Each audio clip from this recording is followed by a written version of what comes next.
Efésios 4:17. Diz assim: Isto, portanto, digo, e no Senhor eu testifico, que não mais andeis, como também andam os gentios, na vaidade dos seus próprios pensamentos, obscurecidos de entendimento alheios à vida de Deus, por causa da ignorância que vivem pela dureza do seu coração, os quais, tendo se tornados insensíveis, se entregaram à dissolução, para com avidez cometerem toda sorte de impureza.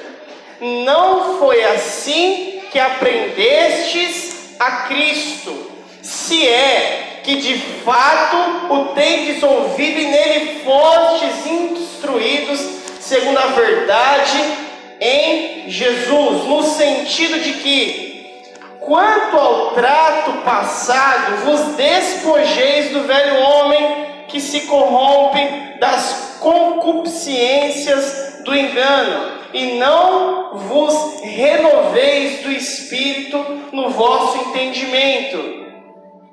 Verso número 24: E vos revistais do novo homem, criado segundo Deus, em justiça, retidão, procedentes da... Verso número 25: Por isso, deixando a mentira, fale cada um a verdade com o seu próximo, porque nós somos membros uns dos outros. Irai-vos e não pequeis, não se ponha o sol sobre a vossa ira, nem deis lugar ao diabo. Aquele que furtava, não furte mais, antes trabalhe fazendo com as próprias mãos o que é bom, para que tenha o que acudir ao necessitado. E não saia da sua boca nenhuma palavra torpe, e sim unicamente a que for boa para a edificação, conforme a necessidade, e assim transmita graça aos que o ouvem. E não entristeçais o Espírito de Deus, no qual fostes selados para o dia da... Nós vamos ler mais uma vez esse versículo, amém? E não entristeçais o Espírito de Deus, no qual fostes selados para o dia da redenção. Longe de vós toda amargura, cólera, ira, gritaria, blasfêmia e bem assim toda malícia. Antes, sede uns com os outros benignos, compassivos, perdoando-vos uns aos outros, como também Cristo vos... 5:1 Sede, pois, imitadores de Deus, como filhos amados, e andai em amor, como também Cristo nos amou e se entregou a si mesmo por nós, como oferta e sacrifício a Deus em aroma suave. Amém? Feche os seus olhos, vamos orar mais uma vez. Pai, nós oramos ao Senhor, pedimos que a Tua boa palavra fale conosco, nos edifique, nos alimente, que o Senhor nos guie pelo caminho ao qual nós devemos andar, que a Tua palavra em nós gere a transformação necessária. Pai, pedimos, abra os nossos olhos, os nossos ouvidos, e que estejamos atentos ao Senhor nessa noite. Não nos deixe, Pai, dispersos. Não deixe com que perdemos a nossa atenção do Senhor. Fale conosco, Pai. É o que nós te pedimos, em nome de Jesus. Amém e amém. Aqui o apóstolo Paulo, na carta aos Efésios, nós vemos quase um capítulo inteiro assim, né? E o apóstolo Paulo faz algumas exortações tentações à santidade.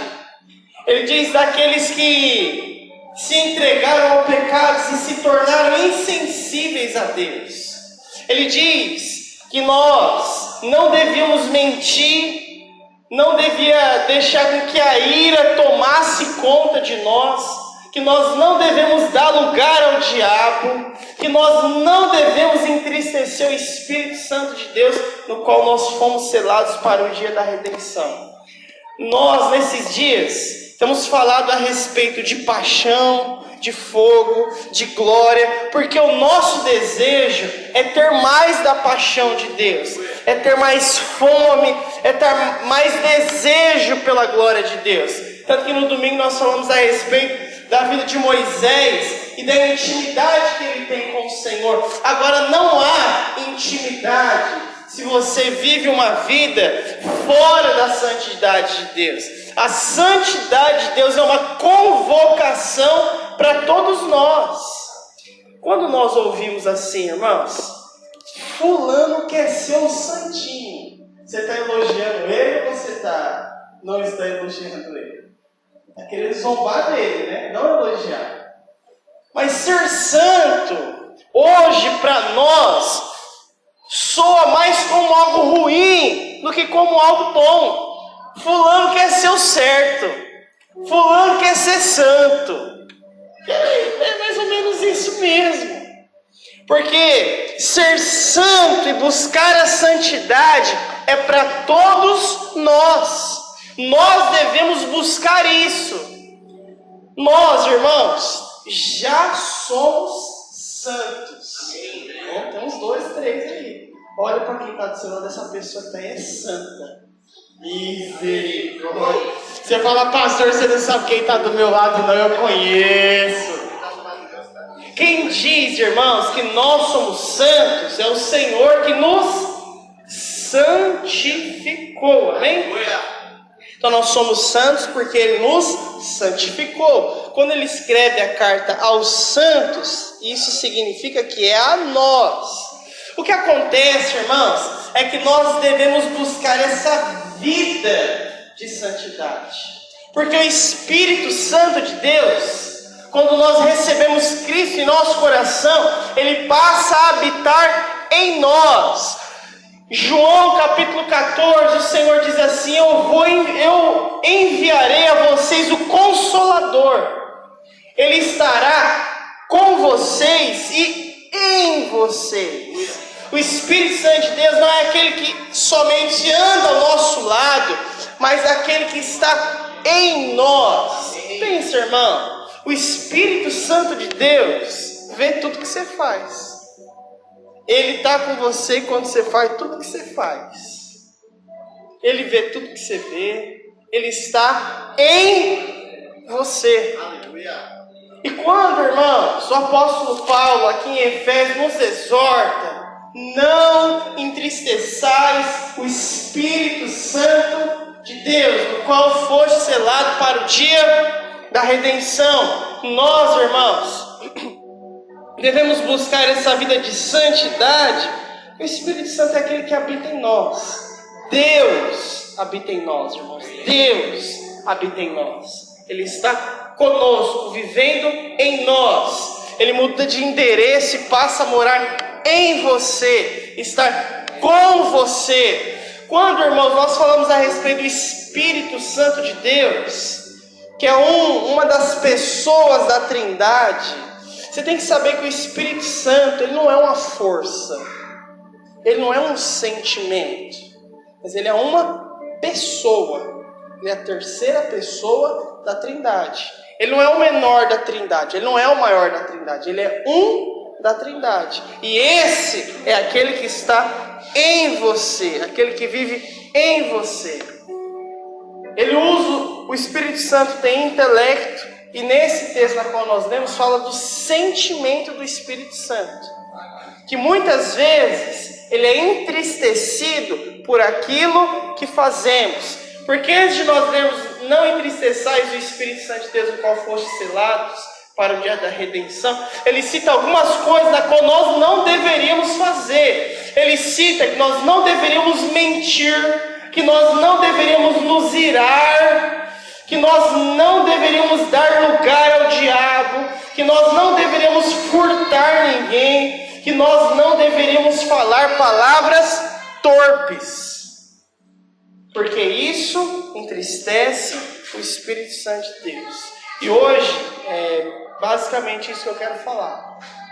Se nós, irmãos, quisermos uma vida de intimidade, na qual nós armamos a nossa tenda para orar ao Senhor, para buscar ao Senhor, antes de tudo isso, irmãos, nós devemos não entristecer o Espírito Santo de Deus na qual nós fomos selados. Pensa só, irmãos, você vive com alguém que você ama muito, só que essa pessoa só dá para trás, só te decepciona, só te entristece, só te faz mal, só te envergonha.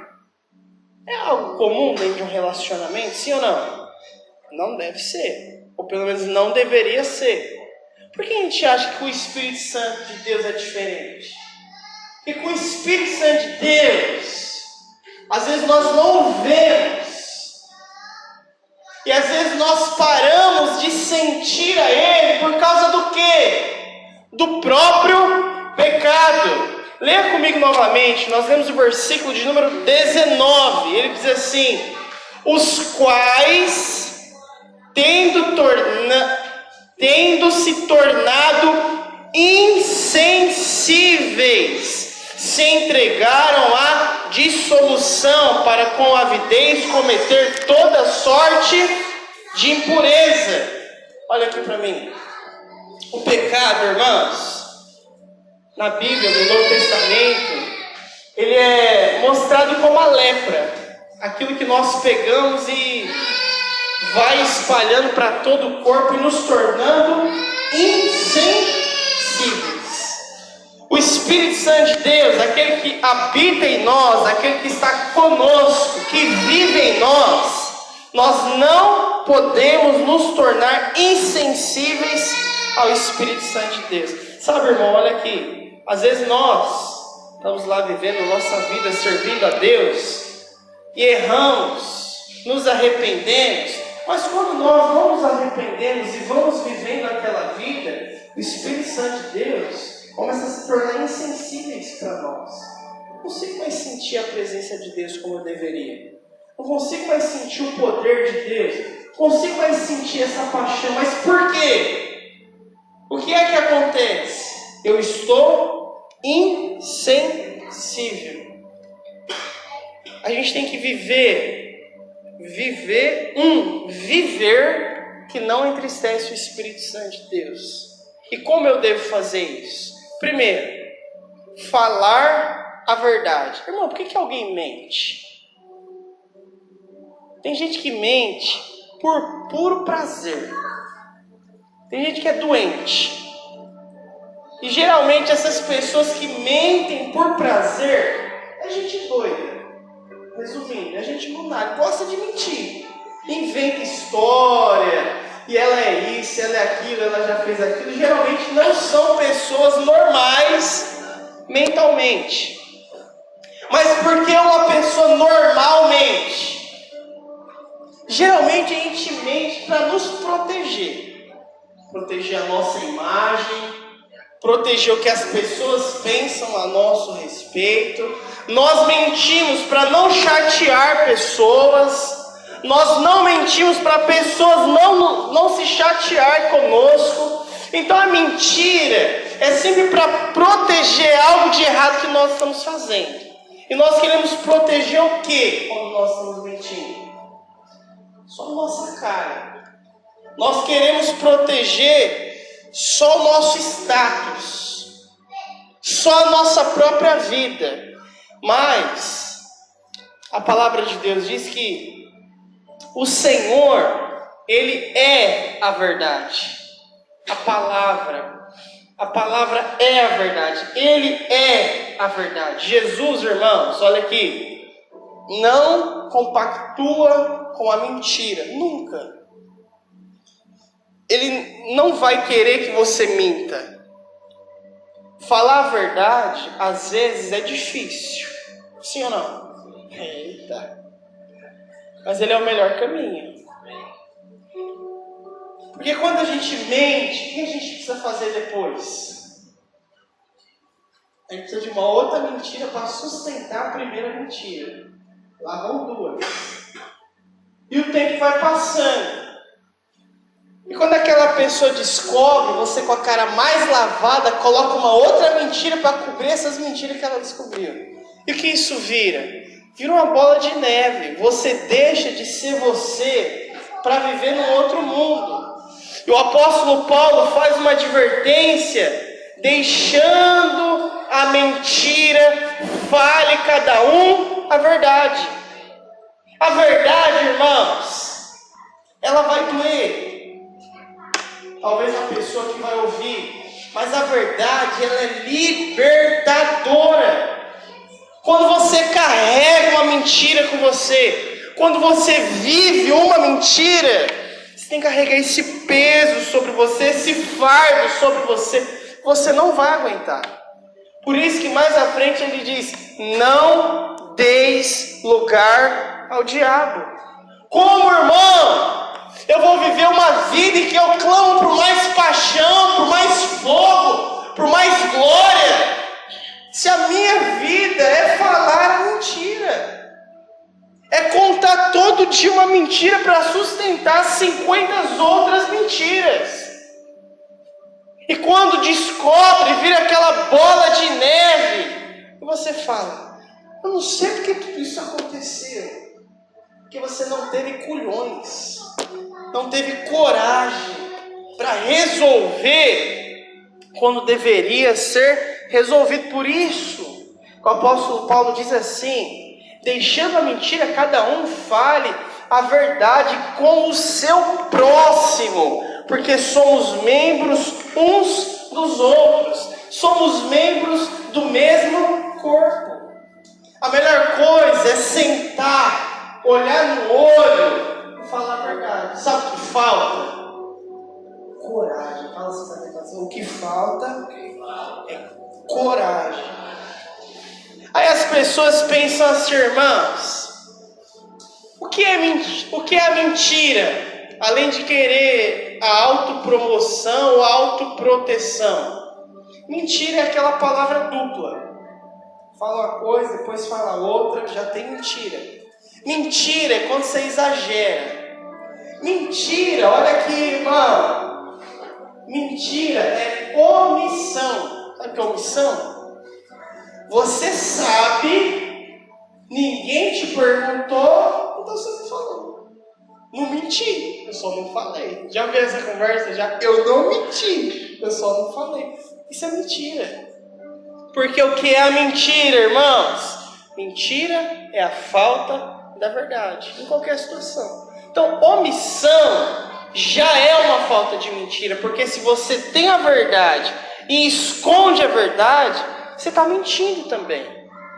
O Senhor quer que você traga a luz sobre esse assunto. Traga luz sobre aquela situação.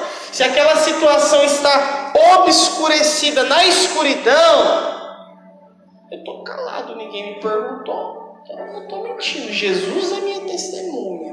Porque se me perguntasse, eu ia falar a verdade. Mas não me perguntou, então. Isso aí nada mais é do que o diabo enganando você, achando você que você está sendo uma boa pessoa, mas esconder a verdade já é uma mentira. Então olha aqui, irmãos, para que eu não entristeça o Espírito Santo de Deus, o que eu devo fazer? Fale a verdade. Que às vezes eu vou conversar com um irmão, outro irmão, e às vezes a gente tem problema com alguns irmãos. Eu falo, irmão, faça um pacto com você mesmo, com Deus, com a sua mulher. A mulher pode entrar no meio dessa jogada também. Nunca apague a sua mensagem. Porque no dia que você apagar uma mensagem, você já sabe, eu estou mentindo. Uma. A melhor coisa é falar que você já recebeu a mensagem aqui. Então, quando alguém manda uma mensagem para você que você não sabe nem quem é, Eu lembro uma vez que ligaram para minha irmã, será meia-noite e lá vai pedrada. Aí ligaram a cobrar, desliguei. Aí ligaram a cobrar de novo, ligando a cobrar uma hora dessa.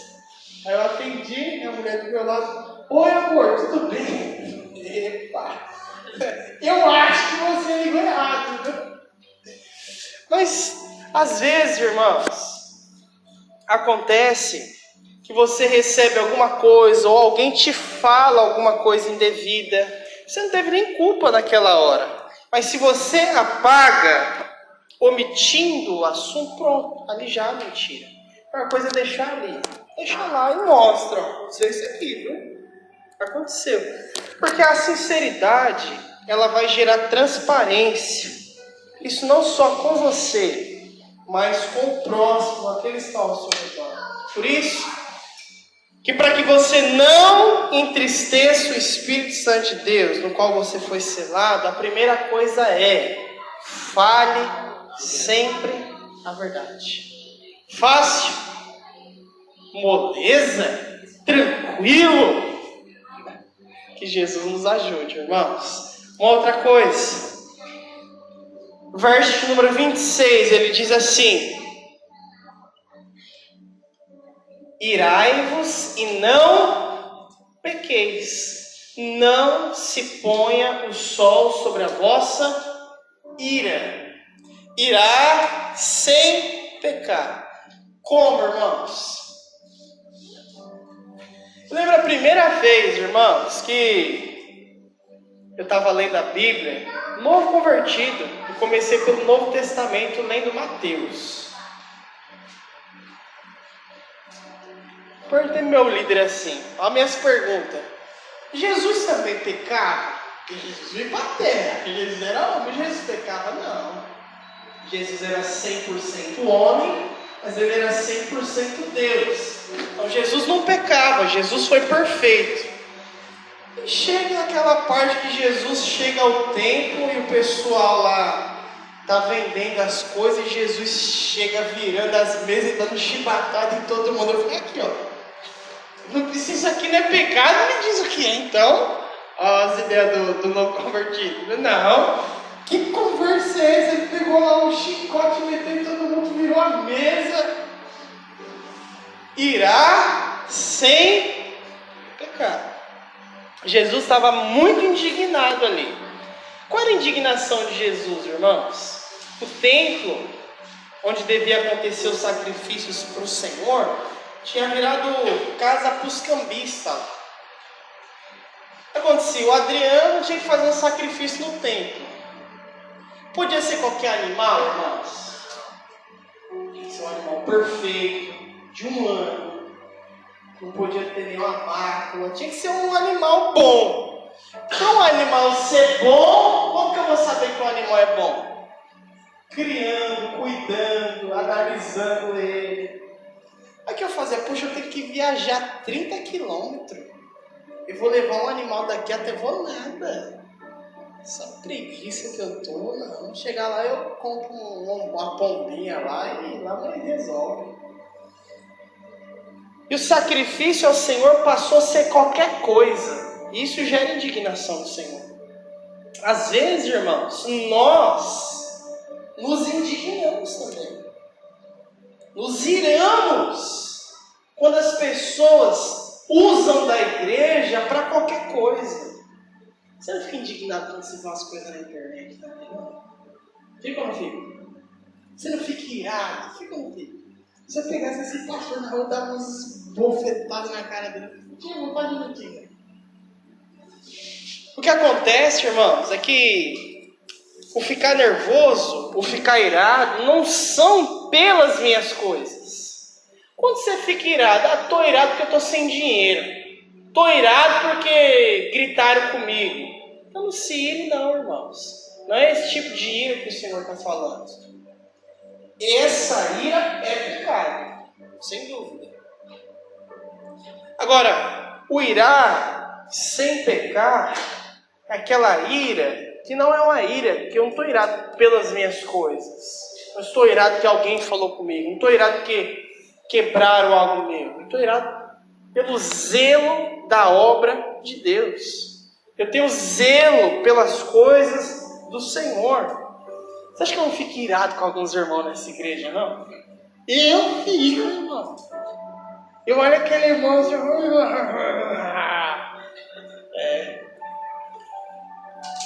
Mas a ira não é por mim.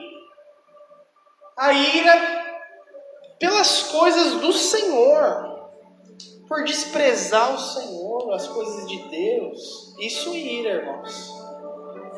Mas uma outra coisa que ele diz que nós devemos fazer para que nós não venhamos entristecer o Espírito Santo é, primeiro, não mentir.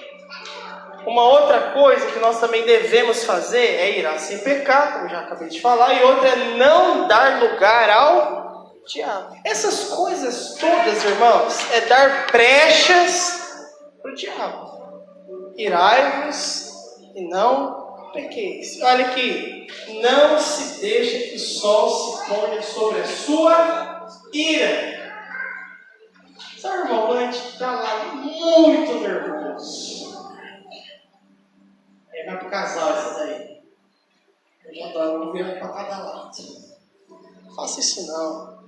Não deixe que o sol se ponha sobre a sua ira. Ele quer dizer assim, não deixe essa ira por muito tempo não. Resolva logo. Tire isso de dentro de você, porque a ira amanhecida vira amargura, vira raiva, desprezo, angústia. Por isso que ele diz, tira isso o quanto antes dentro do seu coração. Não dê lugar para o diabo. Quando nós, irmãos, deixamos essas coisas estacionar lá no nosso coração, opa, arrumei uma vaguinha aqui no coração do Bruno, vou ficar por aqui. Se tem vaga, ele fica. E quando ele arruma uma vaguinha para ficar, a gente está dando lugar para quem? Misericórdia. Não dê lugar, tire logo do seu coração. Uma outra coisa, que verso de número 29, não saia da sua boca nenhuma palavra torpe, e sim unicamente a que for boa para a edificação, conforme a necessidade, e assim transmita graça aos que o ouvem. Uma outra coisa que o apóstolo Paulo nos direciona é que da nossa boca não saia nenhuma palavra torpe. O que seria o torpe, irmãos? No original da palavra, seria como uma fruta podre. Então, que da sua boca não saia nenhuma fruta podre. O que a gente pode colocar nesse fruta podre? Que da sua boca não saia coisas podres. Os irmãos já pensam logo em palavrão, né? Mas crente não fala palavrão. Crente nem entra nesse mérito, né? Nunca viu crente falar palavrão na Bíblia, né? Mas críticas ferinas, crítica por criticar. Sabe, tem gente, irmãos, que critica porque gosta de falar das coisas. Nunca tá bom para ele nada. Ele não te critica para edificar você. Porque crítica é bom, sim ou não, irmãos? Depende. Tem crítica que é muito boa. Glória a Deus por isso. Que muitas críticas vêm, é necessário que elas venham. Para quê? Para que haja edificação. Por isso que ele diz que não sai da sua boca nenhuma palavra torpe, sim unicamente que for para a edificação. Há críticas que vêm para a edificação. Agora tem crítica que vem para quê? Para destruir. Que bexiga é essa que você fez? Você é um burro, não sabe fazer nada direito. Isso é crítica, irmãos? Isso é destrutivo. Chega lá e fala, irmão, não é assim. Resolve isso aqui. Dá para melhorar. Isso é um problema. Então, irmãos, um outro sério problema que a gente vê sobre palavras torpes. Voltando, eu tinha brincado, mas às vezes a gente vê crente, sim, que às vezes fala tô nervoso e acabou escapando. Sabe aquela conversa para boi dormir? Irmãos, deixa eu falar uma coisa para vocês aqui. Falar palavrão, ele não só é pecado, como é uma tremenda falta de educação. Você estar nervoso, isso não é carta branca para que da sua boca saia nenhuma palavra torpe. Porque quando você está nervoso, muitas vezes você só revela quem você é. Porque quando você está nervoso, você só tira o seu verdadeiro eu de dentro e você fala, tô aqui. É esse que fala palavrão, que xinga todo mundo e que não está nem aí. E quando acalma, faz o quê? Desculpa que eu estava nervoso. Não é que você estava nervoso. É que você estava demonstrando quem você é de verdade. E é esse eu de verdade que precisa ser transformado. Esse eu de verdade que precisa ser mudado e transformado pelo Senhor. Porque a palavra de Deus diz que o Espírito Santo que habita em nós, ele dá frutos, amor, paciência, fidelidade, benignidade. Mas um dos frutos é domínio próprio. Será que quando há alguém comigo ali, eu olhando para ela, estou nervoso, ela deixou de ser ela, eu deixei de ser eu? Não, ainda ela ali, isso não é carta branca para que eu ofenda. Não, irmãos, eu acho que a gente nem que entrar em méritos assim. Mas às vezes a gente ouve falar, né, dessas coisas. Uma outra coisa, agora eu quero que você pegue a sua Bíblia e abra lá em Mateus. Mateus capítulo de número 5.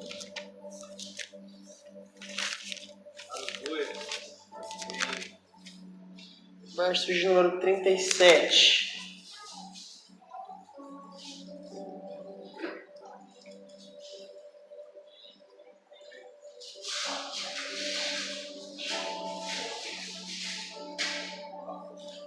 Amém?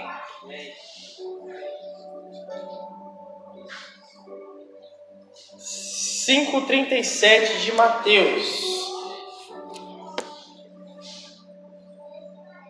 Seja, porém, a tua palavra sim, sim, não, não. O que passar disso vem do maligno. A palavra de Deus diz também em Provérbios, olha aqui, irmãos, que até um tolo se passa por inteligente quando ele está calado. Tem gente, irmãos, que muitas vezes fala demais. Fala muito. Mateus 5:37. A sua palavra, irmão, tem que ser sim, sim, não, não. Passou disso, vem do maligno. Tem gente que fala e fala muito. E a palavra de Deus nos exorta a não ser essas matracas. Falar, irmão, é bênção. Mas falar é que edifica. Falar muito não necessariamente é bom. Na maioria das vezes é ruim. Por isso que ele diz assim, em Provérbios, que até um tolo, um burro, quando ele está calado, ele é inteligente. Ele vai ser inteligente porque ele não está falando nada. Ninguém sabe o que ele fala, o que ele faz. E muitas pessoas se perdem pelo quê? Pelo que falam, pelo que prometem, pelo que garantem, pelo que dizem. Então, irmãos, a melhor coisa que você faz, tá feliz? Promete coisa para todo mundo. E aleluia! E depois, quando tá triste, esqueceu de tudo que já prometeu.